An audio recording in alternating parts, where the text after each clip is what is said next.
आसान है। Please sir. तो इस सेशन को मैं शुरू करता हूं। एक बहुत इंपॉर्टेंट एक बात जो हमको समझनी होगी इस सेशन को आगे बढ़ाने से पहले, हमारा जो भी एजुकेशन सिस्टम है या जो भी बचपन से आज तक हमारी कंडीशनिंग हुई है, वो पूरा फोकस सिर्फ एक ही चीज के ऊपर है, वो है कि पैसा कमाओ। सब एग्री करते हैं इस बात से? तो पैसा कमाने पे तो सबका फोकस है, लेकिन कुछ ऐसा है जो इससे बहुत इंपॉर्टेंट है, उस पर किसी का फोकस नहीं है। पैसा कमाने से भी ज्यादा जो इंपॉर्टेंट है वो है कि आपने कितना पैसा बचाया। इंपॉर्टेंट है नहीं है लॉन्ग टर्म में। सपोजिंगली आपने 50,000 रुपए महीने का कमा तो लिया, लेकिन आपके खर्चे हैं 55,000 रुपए के, क्या करोगे? तो कितना आपने कमाया उससे ज्यादा इंपॉर्टेंट है आपने कितना बचाया। कितना बचाया इससे भी ज्यादा इंपॉर्टेंट है कि जो बचाया उसको किस तरीके से इन्वेस्ट किया। ये कितने लोग समझ पा रहे हैं इस बात को? बट ये हमको कहीं नहीं सिखाया जाता है। स्कूल्स में, कॉलेजेस में, घर पे भी इसकी इतनी बात नहीं होती है कि पैसे को इन्वेस्ट कैसे करना है, स्मार्टली कैसे इन्वेस्ट करना है। क्योंकि अगर आपको स्मार्टली इन्वेस्ट करना आता है और आप मान लो महीने का, मैं बहुत बड़ी बात नहीं करता, 2-3 हज़ार रुपए भी इन्वेस्ट करते रहते हो अभी से, इस एज ग्रुप से, which is around 25 years 30 years, तो आने वाले 20 साल बाद, 30 साल बाद पता है आपके अकाउंट में कितना पैसा हो सकता है अगर स्मार्टली इन्वेस्ट करते हो तो? करोड़ों रुपए हो सकते हैं। तो this topic today is extremely important, चाहे आप मेल हो चाहे फीमेल हो। और जरूरी नहीं है ये उन्हीं लोगों के लिए है जिनकी एज ग्रुप 25 साल है, 30 साल है, 35 साल है, क्योंकि इन बातों को सीखना एक्चुअल में जरूरी है at as young of age as possible. यानी अगर आपकी एज 18-19 साल, 20 साल भी है, जो लोग कैमरे पे देख रहे हैं उनको मैं बोलता हूँ, जो वीडियो में देख रहे हैं, कि अगर आपकी एज 18-19 साल है, 20 साल है, तब भी आपके लिए सेशन बहुत इंपॉर्टेंट है, इनफैक्ट ज्यादा इंपॉर्टेंट है। और मेरे को आइडिया कहाँ से आया ये सेशन करने का? मेरे एक फ्रेंड है, मेरी वैसे उनसे बातचीत हो रही, उन्होंने मेरे से पूछा कि यार मेरे पास में कुछ फंड पड़ा हुआ है, मुझे क्या करना चाहिए, उसको कहाँ इन्वेस्ट करना चाहिए? कुछ आइडियाज हैं आपके पास? नहीं, उन्होंने मुझसे पूछा, आप क्यों बीच में टांग अड़ा रहे हो? सीधा ही म्यूचुअल फंड। तो उन्होंने मेरे से पूछा, तो मैंने ये नहीं कहा जो इन्होंने कहा, मैंने सबसे पहले उनसे ये पूछा, मैंने कहा आपने क्या किया हुआ इस पैसे का और कितना पैसा आपने जोड़ा हुआ है? उन्होंने बताया मेरे अकाउंट में अराउंड 4-5 लाख रुपए पड़ा हुआ है। मैंने कहा अकाउंट में मतलब? कहते savings account. And it's a huge blunder. और आप में से भी बहुत सारे लोगों के अकाउंट में पैसा पड़ा हुआ। कितने ऐसे हैं यहां पर? सेविंग अकाउंट में इंटरेस्ट कितना है पता है? 3%, 3.5%। इन्फ्लेशन कितनी है? इन्फ्लेशन पता है ना हम सबको क्या है? मान लो आज हम पेट्रोल खरीदते हैं, कितने का है पेट्रोल? कितने रुपए लीटर है? 73। ये आज से 20 साल पहले कितने का था? 20-25 रुपए का। तो 25 रुपए से बढ़ करके आज कहां हो गया है? 73 पे पहुंच गया। तो ऑलमोस्ट 3 गुना बढ़ गया है। तो अगर वो पैसा आपके सेविंग अकाउंट में पड़ा होता तो क्या वो 3 गुना बढ़ जाता? तो आप लॉस में हो। समझ गए? इन्फ्लेशन का जो रेट है अप्रॉक्सीमेटली आप कह सकते हो 6% के आसपास मान लेते हैं, वो वेरी करता रहता है।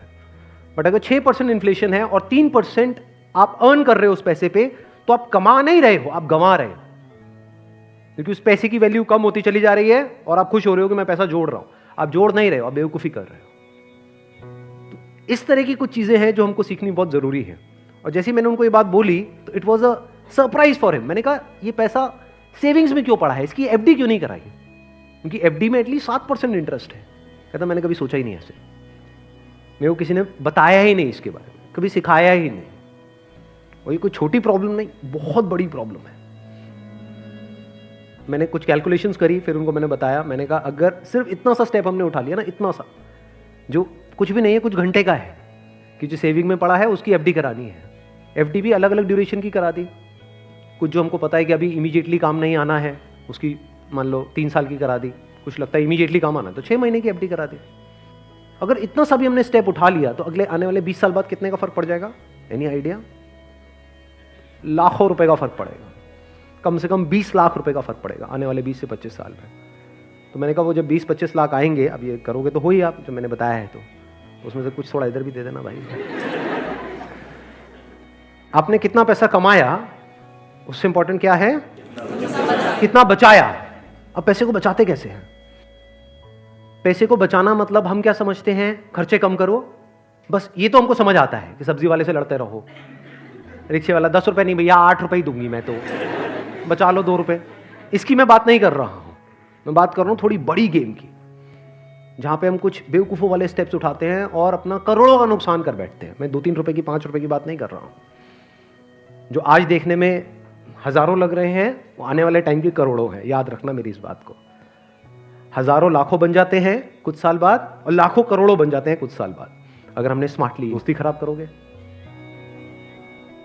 और एक और जब बात यहां तक आई है तो एक और चीज, एक और गलती हम करते हैं, we want to make quick money. उससे हमेशा बच करके रहो। जहां भी क्विक मनी की बात हो रही हो, भैया इतना पैसा लगा दो, इतने टाइम में इतना पैसा मिल जाएगा, ये हो जाएगा वो हो जाएगा, वहां से भाग जाओ, उल्टे हो जाओ और भाग जाओ वहां से, रुकना मत गलती से भी। ऐसी बहुत सारी स्कीम्स चल रही हैं मार्केट में, अनलिमिटेड, और करोड़ों लोगों ने अपने पैसे गंवाए हैं इन चक्करों में। अब आते हैं एक दूसरे एस्पेक्ट पे कि चलो हमने स्मार्टली पैसे को जोड़ा।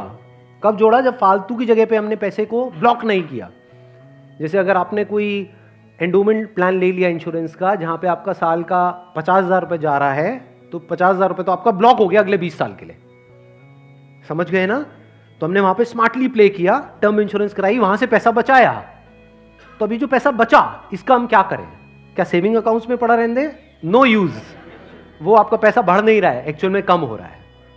वहां पे जो आपके पैसे पड़े हुए हैं वो 10 साल बाद और कम हो जाएगी उसकी वैल्यू। तो करना क्या चाहिए? इतना पैसा जितना आपको लगता है कि यार मेरे को इमीडिएटली जरूरत पड़ सकती है, वो कितना है? जितना आपके महीने के खर्चे हैं, इंटू 6 कर दो। वो पैसा है जो आपको कभी भी जरूरत पड़ सकती है। तो उस पैसे की आपने एक 6 महीने की एफडी करा दी। और एक बहुत अच्छा ऑप्शन अवेलेबल है हमारे पास में, वो है म्यूचुअल फंड्स। म्यूचुअल फंड्स पता है सबको क्या है? कितनों ने ऑलरेडी इन्वेस्ट किया हुआ है म्यूचुअल फंड्स में? बहुत कम लोगों ने। क्यों नहीं किया हमने इन्वेस्ट? पता ही नहीं सर। नंबर 1 करेक्ट इंफॉर्मेशन नहीं है। नंबर 2 हम डरते हैं, हमें लगता है म्यूचुअल फंड भी कोई स्कीम है कि पैसा इकट्ठा किया और कल को अगर भाग गए या बंद हो गया तो पता नहीं क्या होगा। ये पैसा आपका 100% सेफ है because it is regulated by SEBI. तो यहां पे डरने की जरूरत नहीं है कि मेरा पैसा चला जाएगा, बस हमको यहां पे स्मार्टली प्ले करना पड़ेगा।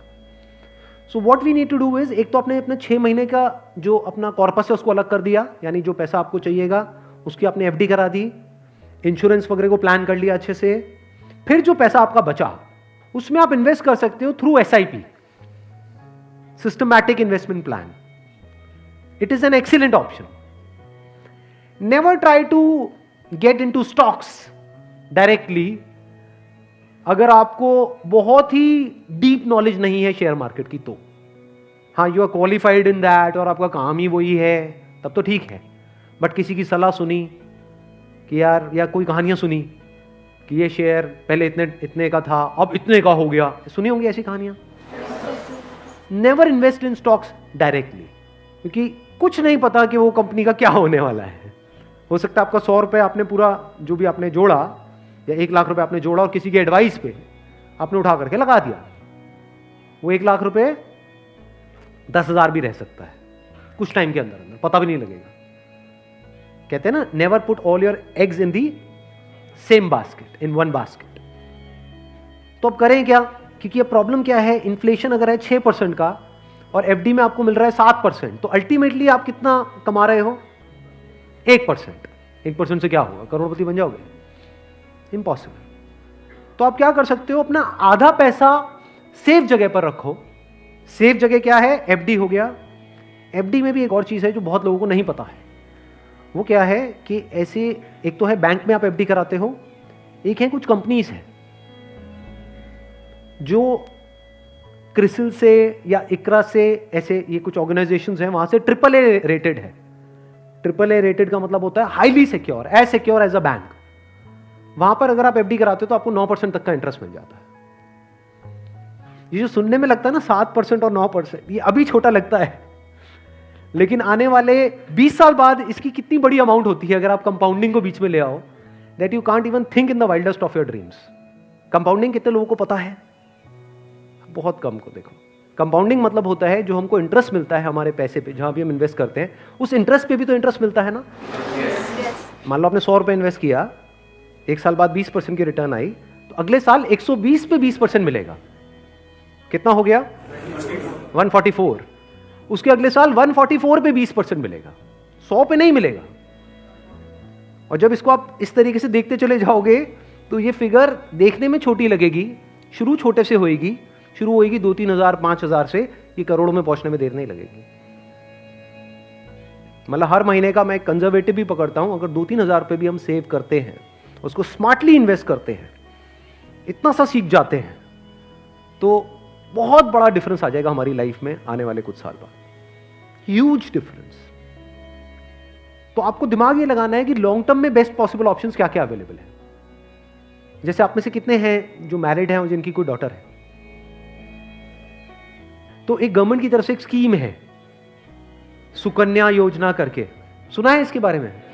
That is an excellent investment option, government की तरफ से सब्सिडाइज्ड है वो, तो वहां पे आप एक्सपेक्ट कर सकते हो 9% की रिटर्न जो गवर्नमेंट की तरफ से मिल रही है आपको, और हर साल का आपके ऊपर है आपको कितना इन्वेस्ट करना है। हाईएस्ट लिमिट 1.5 लाख की है, बट आपके ऊपर है, किसी साल में आपने 10,000 कर दिया, कभी 20,000 कर दिया, ऐसे आप करते रहे over a period of next 15-20 years, उसके बाद में एक बहुत बड़ा कॉर्पस उसको मिलेगा अपने एजुकेशन के लिए या किसी भी चीज के लिए, फ्यूचर के लिए। इसको बोलते हैं स्मार्ट इन्वेस्टमेंट। पैसे से पैसा कैसे कमाना है, ये एक बहुत बड़ी आर्ट है, क्योंकि ये जिसको आती है और अगर उसकी कमाई कम भी है तब भी वो आने वाले 20-30 साल बाद बिल्कुल ऐसा है जैसे कछुआ और खरगोश की कहानी, इमीडिएटली नहीं।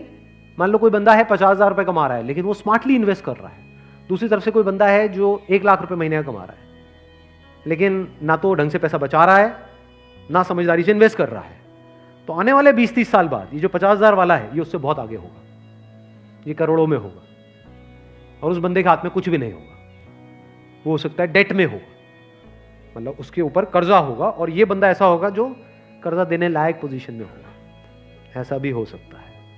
ये अगर हम बेसिक से फंडों को समझते चले जाएं तो अब ध्यान से समझना, अब यहां पर हम कहां तक पहुंच गए थे। SIP is an excellent option. SIP का मतलब होता है कि आपने अपना एक अमाउंट फिक्स कर लिया, हर महीने का इतना अमाउंट तो एसआईपी में देना ही देना है म्यूचुअल फंड में। अब म्यूचुअल फंड कैसे चूज करें, हजारों म्यूचुअल फंड है।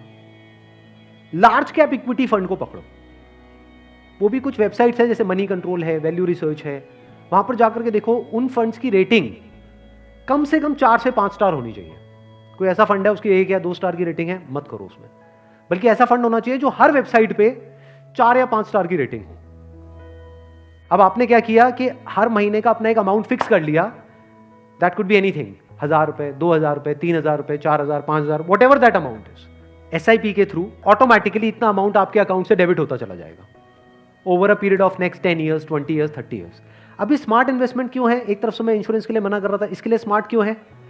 क्योंकि यहां पे आपका पैसा नहीं कट रहा है, जो पैसा आप लगा रहे हो पूरा का पूरा इन्वेस्ट हो रहा है। इसमें भी 2 ऑप्शन है, एक आप ब्रोकर के थ्रू जा सकते हो, एक है डायरेक्ट जा सकते हो, तो वहां पे आपका 1% और बच जाएगा। मान लो टोटल 1.5% कटना था हर साल का, तो अब कितना कटेगा? सिर्फ 0.5%। अभी 1% सुनने में छोटा लगता है, but over a period of 20-30 years ये लाखों रुपए का होता है। मतलब डिसीजन लेने में कुछ मिनट्स लगते हैं इन बातों को समझने में, लेकिन आने वाले टाइम में यही फर्क होगा कि आपके अकाउंट में लाखों है, करोड़ों है, क्या है। अच्छा, म्यूचुअल फंड क्यों और स्टॉक्स क्यों नहीं? क्योंकि स्टॉक्स में आप 1 या 2 या 4 में इन्वेस्ट कर रहे हो, म्यूचुअल फंड जो है वो डिवाइड कर देते हैं। वो मान लो 50 में उन्होंने इन्वेस्ट कर दिया, तो अब अगर उसमें से एक कंपनी बंद भी हो गई तब भी प्रोपोर्शनेटली जो आपने इन्वेस्टमेंट करी है उसमें उसका परसेंटेज क्या था? मान लो 2%, तो आपको 100 रुपए 98 रह गया, बस इतना ही हुआ। अब मार्केट में सबसे बड़ा डर लोगों को यह होता है जो म्यूचुअल फंड में नहीं इन्वेस्ट करते हैं कि कल को नीचे आ गया तो क्या होगा, क्योंकि नीचे आने की कोई लिमिट नहीं है। एफडी में यह है कि नीचे नहीं आएगा, इंटरेस्ट कम हो सकता है, नीचे नहीं आएगा। तो म्यूचुअल फंड में लोग नीचे आने के नाम से डरते हैं, ऊपर जाने में कोई डर नहीं है। अगर गारंटी मिल जाए कि भैया साल का इतना % तो आना ही आना है और आता ही रहेगा जिंदगी भर, तो कोई डर ही नहीं है, फिर तो सारे लगा देंगे। बट कोई गारंटी नहीं है ना, और नीचे भी जा सकता है। तो अगर कुछ ऐसा हो जाए कि अगर म्यूचुअल फंड नीचे भी जाए तब भी आपका फायदा हो जाए, तो प्रॉब्लम सॉल्व हो गई ना। ये मेरी अपनी स्ट्रैटेजी है, ये कोई किसी बुक में नहीं है या कोई थ्योरी नहीं है, ये मेरी अपनी स्ट्रैटेजी है, वो मैं आप लोगों के साथ में शेयर कर रहा हूँ। आपको क्या करना है, मोटा मोटा स्टॉक मार्केट को ट्रैक करना है, हफ्ते में एक दिन देख लो कि अभी कितने पे चल रहा है। मान लो एक पीक है, पीक अभी मान लो 40,000 है, अभी मार्केट चल रहा है अराउंड कितना?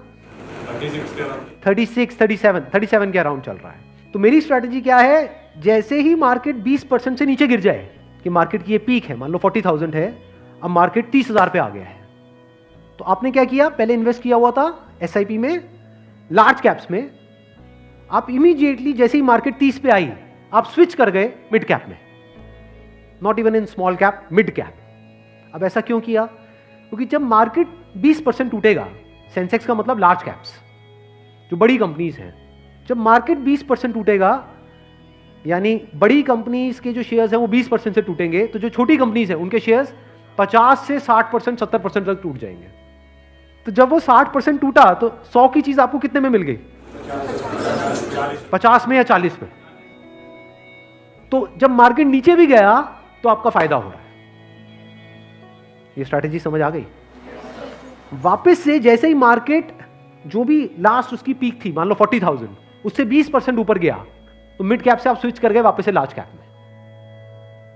ये स्ट्रैटेजी जो है ये मैंने सीखी है वॉरेन बफे से।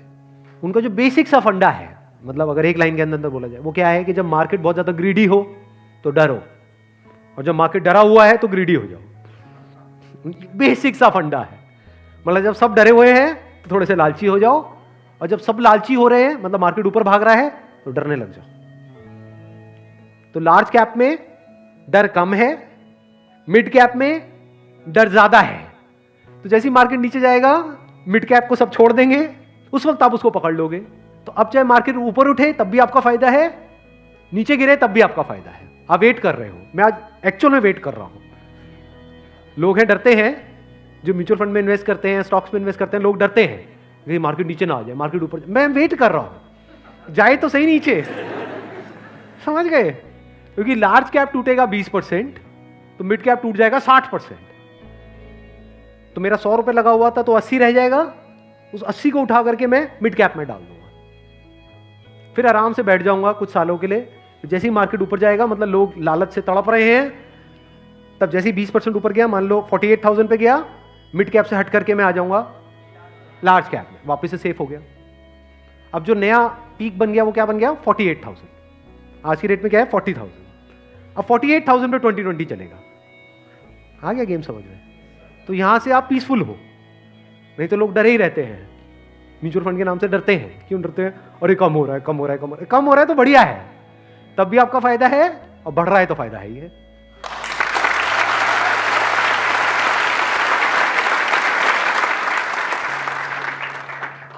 समझ गए? ये बेसिक सा फंडा है, हमेशा याद रखना। मतलब मासिस की जो साइकी है उससे आप कुछ अलग करोगे तभी आपके साथ कुछ अलग होगा, नहीं तो पूरी मार्केट रो रही होगी, आप भी बैठ करके रो रहे होंगे।